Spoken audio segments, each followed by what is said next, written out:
Greetings, Earthlings, wisdom keepers, wisdom seekers. Welcome back to Wizdom Dropz, your sauce for data drops of wisdom and savvy cat astrology. Meow. My name is Tonia, and today we are discussing the Aries new moon podcast edition. And basically, we've already talked about this, y'all. If you're looking to look at a chart, you got it. Just go back to the page and find the video where that is, because we do talk about in depth what the chart looks like, what that means. And then I did another video on just the general vibe.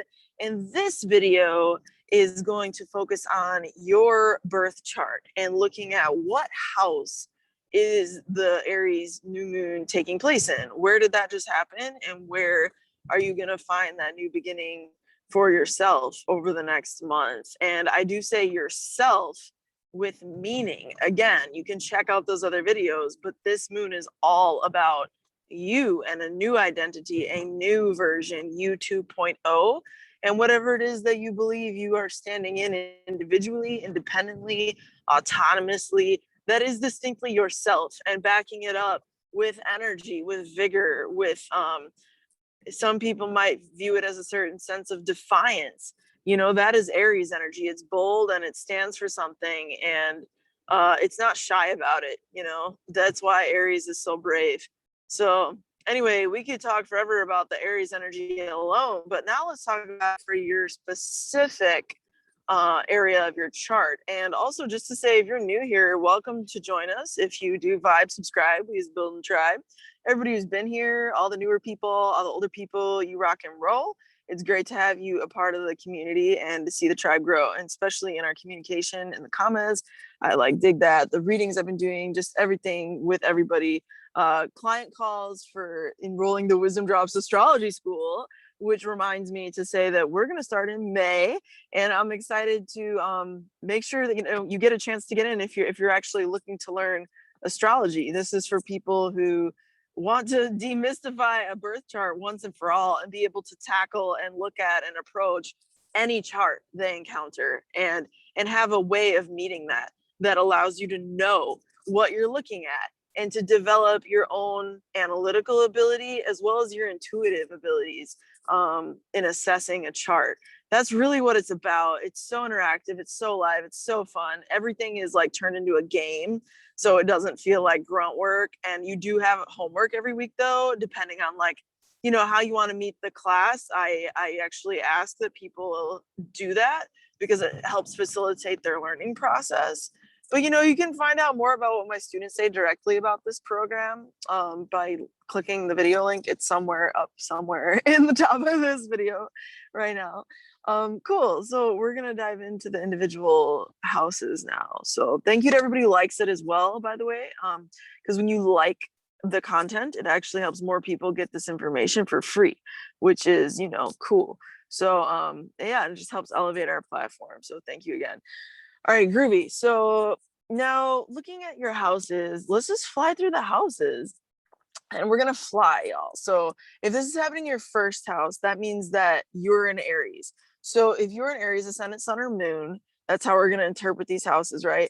This is a new beginning with everything related to you, your identity, how people perceive you at first encounter with you, how you're coming across to people, how you physically and you know, mentally, really, in a lot of ways, by extension, meet the world. Your interface with the world is being asked to become a bit more bolder, a bit more defined, a bit more refined, okay? And like in your own sense of identity. Moving right along, if this is in your second house, that's going to mean that you're a Pisces ascendant, sun, or moon. And Pisces ascendant, sun, or moon people, you're going to be feeling this a lot in terms of what you own, what you possess, and what you value. So you're being asked to redefine what you value, who you value, that is very close to you, and also possibly redefine foundational things such as food, because the second house is associated with things that support our existence. So yeah, just look out for that. Okay, if you're a Pisces, just like think about that, because you're going to be embracing food differently. Maybe you're defiantly going vegan. Maybe you're celebrating some type of liberative experience with your food relationships. Cool. Moving on to Aquarius. If this is your third house Aquarius that we're talking about here, you're going to be you're going to be asked to be coming into this more with your communications and how you actually meet the world with your thoughts, with your mentality, with your beliefs about how things should function and do function at an everyday, day-to-day kind of level.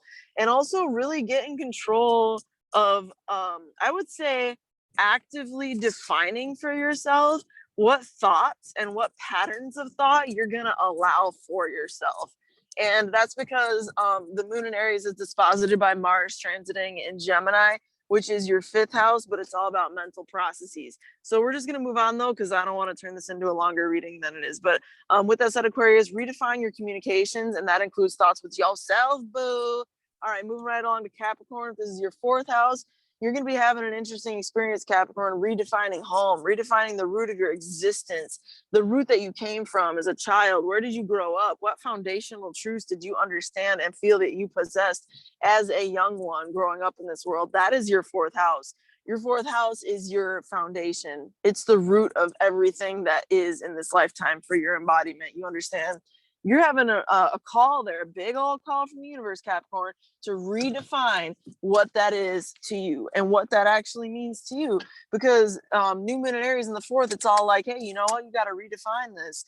You got to be something else here in this fourth house. So whether that's casting the character of your own narrative a bit differently, in a different role, if you will, in a different context, okay? That's going to be all you all day, Capricorn. That's going to be something to do with, you redefining yourself and your life and your true home environment, okay? At a foundational soul-based level. And it is an angular house, so be on the lookout over the next month. You're going through some fundamental redefinitions. That's 100% what this is. Fundamental redefinitions. And you know what? They got to do with health. They got to do with wellness. They got to do with habits as well, and they have to do with possibly small animals even in the home environment, because that fourth house, Mars is disposited in Gemini, which is your sixth house, Capricorn. It has to do with small animals and pets, and the fourth house being home. You combine the two, ding ding ding ding. I hope it's all good. You know what I'm saying? Use your mind to solve problems should they arise with pets and home. And they are solvable because Gemini is a very cranial sign and Mercury is in Aries. So if you use your mind and you use skill, you have a good chance of solving a problem. If like a problem does come up with a pet or anything, just saying. All right, cool. So moving along to who is next. If this is your fifth house, Sagittarius, you're going to have a new beginning in love and romance and flirtation and just delicious, yummy, new, pleasurable experiences, artistic, creative pursuits. Sag in particular, if you did not see the horoscopes I did for you, like, girl, boy, what is you doing? I literally made you the dopest fucking horoscope this month, Sagittarius. I was feeling it. It was straight chi, yo. I'm so serious, because it's like you're such a creative force this month. It's like just really beautiful. I'm excited to see how it's going to manifest for you in relationships too, because Mars that rules Aries is disposited in y'all's seventh house of relationships. So you got a new moon up in the fifth, okay, all about flirtation and romance, and you got a fucking disposited new moon ruling planet, Mars, all up in the seventh, the house of relationship. So you got some serious like creative vibrations, honey bun, vegan sugar pie shit. No, but for real though, that's cool. I'm gonna move on. All right, enjoy that, Sag. Thanks for supporting the channel. And if you want to learn astrology with me at the WizdomDropz Astrology School, you know where to click down below to schedule a consultation call today. All right, moving forward, we are going to look at Scorpio. So Scorpio, this is gonna be your, what are we on? So your sixth house. So this is in your sixth house, Scorp. So this is gonna be, wow, this is gonna be a really interesting lunation for you. It's totally about health and wellness, and also loss and rebirth from a place of death and having to sacrifice and lose something. You know why I know that, Scorpio? No, not just because you're a Scorpio and I'm projecting it on you because that's like kind of like your life story in between the lines. No. It's more than that. It's because this new moon is ruled by Mars, and Mars is disposited in your eighth house of Gemini, which means that you are being called to use death, something that is a sacrifice, something that is an ending, something that is a transformation, okay, in your service of a sixth house new beginning, that which is an Aries in the moon, which is again all about nutrition, health, wellness, nourishment of your habits for they better or worse. You understand?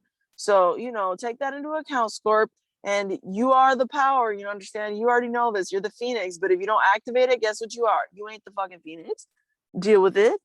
Deal with it. Do something about it to Phoenix. Level that up because you're being called to right now.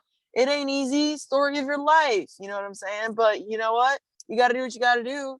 That's the Scorpio way right now, y'all. It's the way for Scorpio right now. You got a 6th house and 8th house, and guess what? You got support. There's cosmic support because those two planets are switched, which is called mutual reception. So there's like this affinity, this nice energy, this like supportive energy from both the 6th and the 8th to each other. So just follow your habits where you know you need to transform them. Be true to that. Go Phoenix mode, and you know what? You're going to see rewards. You're going to see rewards within 1 month's time, within 6 months' time, if that's how long it got to be till the next full moon in Aries from the new moon. We got to move on, Scorpio. Libra. Thanks for all the likes, by the way, and support and comments and all that groovy stuff. It's just groovy. All right, cool. Libra. If you are Libra, sun is on the moon. Libra, yo, this is in your relationship house. Big new beginnings, baby. Big new beginnings. You're going to be having some definite new starts in relationships. And this could be anything from like lovers to like business partners to like friends to like best friends and sibling type friends to like, you know, just anybody in general who you're actually in relationship with, which let's be real, you're a Libra. So you have an inherent affinity toward relationship, and people know you in relationships as a bit of a celebrity energy, and you know you're like this known generally as this like very beautiful, very like appealing yada yada kind of sign, and true enough. But that very aspect of yourself, what people don't always get about Libras, is what makes you have this bit of a rock star, even if it is this very subtle, low-key, gorgeous, classy rock star, but nonetheless a rock star type presence in your social interactions, because you are so good at being beautiful, because you do embody peace in your own type of way, you know. Not to say all Libras are on the high vibe, because there's petty ass Libras out there, you understand? But some Libras are on the high vibe, and when Libra is on the high vibe, it's just, let's be honest, a very gorgeous sign, you know.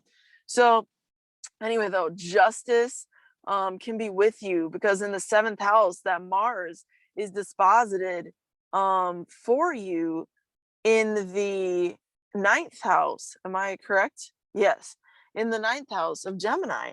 So this is justice. This is higher law and legal as well, and philosophical things as well. Higher knowledge, occult knowledge as well. That was regarded back in the day not as a forbidden thing, but as a celebrated thing, as a thing that was elevated in power among the highest. You know, it still is. It's utilized in such a way, but it's cast in such a light where it's not held in that same esteem with among the general populace through the demonization of all things sacred, more or less, you know what I'm saying, through modern day Judeo-Christian religion. But this ain't no thesis on that, Libra. I'm just trying to get down to you and say, you got that 9th house, which, hey, I'm a Libra, so there we go. That explains all that. You know what I'm saying? Shit.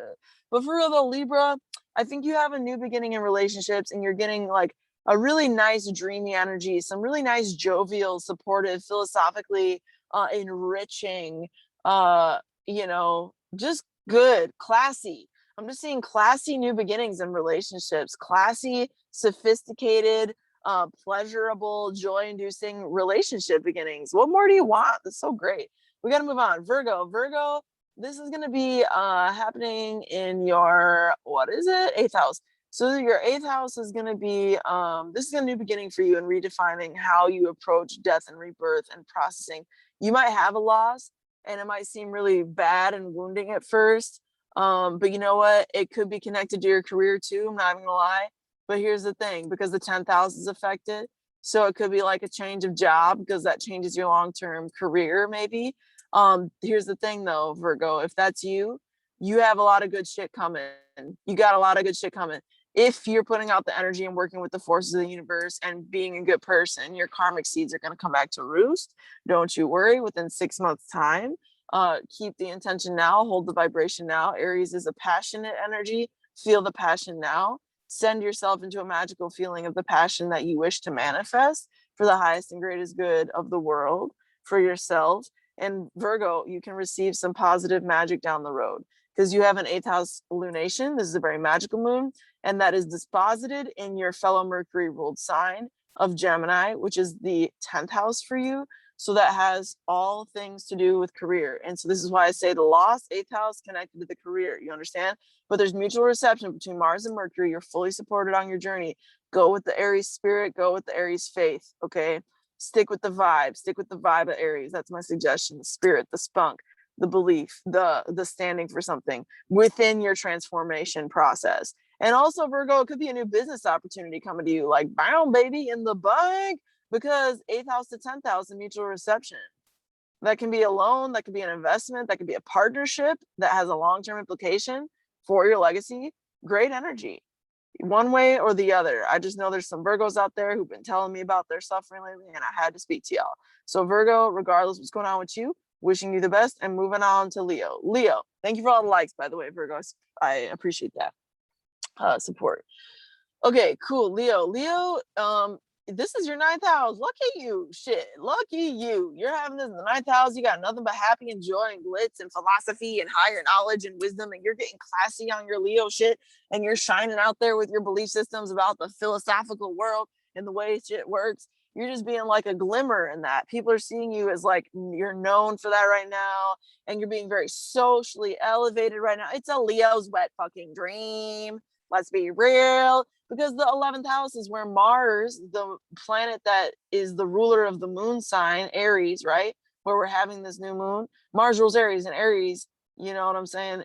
It's ruled by Mars, and Mars is transiting Gemini, which for you, Leo, is your 11th house. So social networks and groups you know and people you like know are elevating you publicly amidst groups and social networks that you're a part of.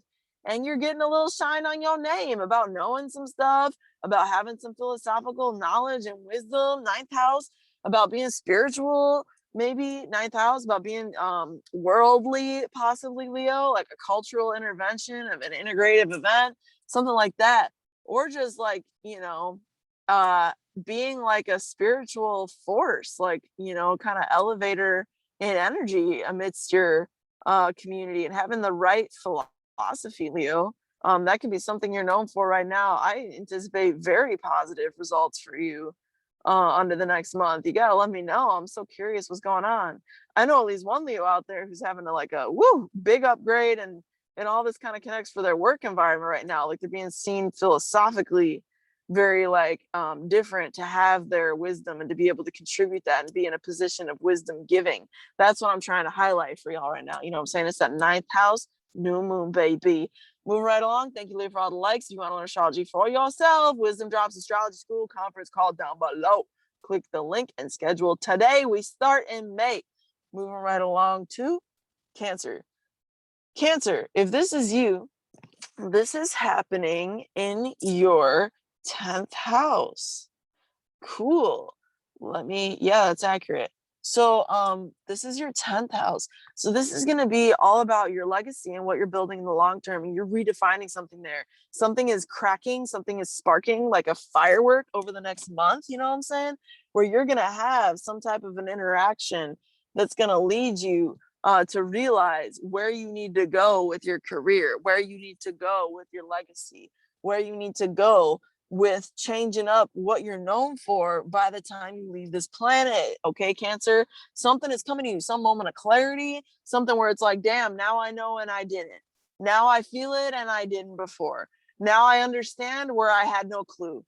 Now what was foggy is clear. And you understand it with a fire, with a vigor, with a spark, with a light in your core. Aries, 10th house, new moon. Aries is the spark. 10th house is the legacy. You see what I'm saying? You are sparking up the realization of your legacy. And if you're a Cancer who's been going on forever and a day, waiting for some shit to profoundly happen, and you've been working and working and working and working and working, don't be surprised when all that spiritual work, 12th house, aka where Mars is in mutual reception, okay, to Mercury up in that 10th house, comes into play. So when your spiritual action comes to reward you, Cancer, don't be surprised that that's what's happening, because the 12th house is in mutual reception aspect to the 10th house of legacy. So something's going to come full circle. I see some positive karmic chickens coming home to roost from a place of spiritual work that was done before, and even implementing those techniques now. And you can see that result within the next month, or in a more long-term view, 6 months from now with the Aries full moon. Okay, groovy. Moving right along. Who are we on? Third house, Gemini. So this is gonna be your 11th house. Is this accurate? Yeah, 11th house. You got to think through everything in your brain. You know what I'm saying, Gemini? You know exactly what I'm saying. So this is your 11th house. Damn, good on you. And it's disposited in the first house. You're lucky. You should watch my air sign horoscope I did for you. I talked a lot about this there. But this is the new beginning of the 11th. So you got networks and you got groups that are definitely activating allies. You got allies, Gemini, and they're whispering good words about you. Awesome positive things are spreading in the gossip meals. But you're eating good. Maybe I said meals on purpose on accident, because you're eating good, you're getting results. Why do I say that? Because it's in mutual reception. Mars, that rules that 11th house new moon, right, is in currently your first house of Gemini. So it all comes back to you. It all comes back to self. And Aries new moon is all about self anyway. Remember the beginning. So damn, good on you. That's great. Congratulations. This is going to be a really positive lunation cycle. I think a lot of Geminis are going to be like auspiciously just energy like dumped on over the next, especially like the next month, and then within 6 months as well. And it could be like at that 6 months kind of marker. Anyway, I think you're going to be in a really nice cycle, Gemini. You're just going to be having a good ass summer. You know what I'm saying? And all that North Node and Gemini energy, if you've been working, Gemini, it's coming home. It's coming home and it's manifesting for you now in the first house. Okay. So that's really cool. Happy New Year. It is, in fact, the first lunation of the year. Boom, Aries. You know what I'm saying? You know what I'm saying. Gregorian Schmorian. You don't know who he is. He's boring. All right, now let's move on. Taurus. Is it true? Is it you, Taurus? Okay, it's your 12th house. So you got a new moon in your 12th house, Taurus. Oh yeah, everybody, thanks for liking. Appreciate that, by the way. And if you want to learn astrology once and for all, you know where to click. Link down below in the description box, and I'll help you learn astrology real good, real quick. All right, moving on to 6 months, 26 weeks, once a week live over Zoom, everybody. Super fun, super groovy. All right, moving on. Taurus, 12th house, new moon in Aries. Your subconscious is sparking up. I doubt you're sleeping very good at night. You got things to do, things to think about, but you're busy, Taurus. You got life you are living. You are doing some interesting things. You understand, Taurus, with your subconscious. I think you're healing. You're going through a lot of processing. It's not entirely up to you. It's a process that divinity is just kind of leading, and you got to sit back and enjoy the show. Also, it's coming into terms to benefit you in your finances. So any kind of like angelic like meditation work you can do, that you can actually do, because that's going to be where you can constructively and engage with this energy, Taurus. Any of that you can do is going to support your money, because your second house is where the Mars that rules this new moon in Aries is disposited. So money is activated through spiritual work for y'all right now. And you like your money and value your money. So just do that, follow the flow and feel the spirituality, like embrace yourself in spiritual bliss and glory, Taurus, because that 12th house with all that spirited Aries energy there, this is all about faith. This is all about feeling the faith, feeling the angels, feeling the forces of the universe, Taurus. That's that 12th house Aries spark. Je ne sais quoi. You know what I'm saying? So think about that. Also, I will say, I think you're going to do okay with this lunation. So with that said, thanks for all the support. Thanks for all the likes, the comments. If you want to learn astrology once and for all for yourself, WizdomDropz Astrology School begins in May. Enrollment is happening right now. It starts right around the corner, y'all. If you're ready to enroll, you got to enroll, because we is ready to roll. Ready to rumble. All right. enough loud, rambunctious podcast. Thanks for all the support, the likes, the comments. And with that said, through next time, until next time, may the stars be with you. Peace.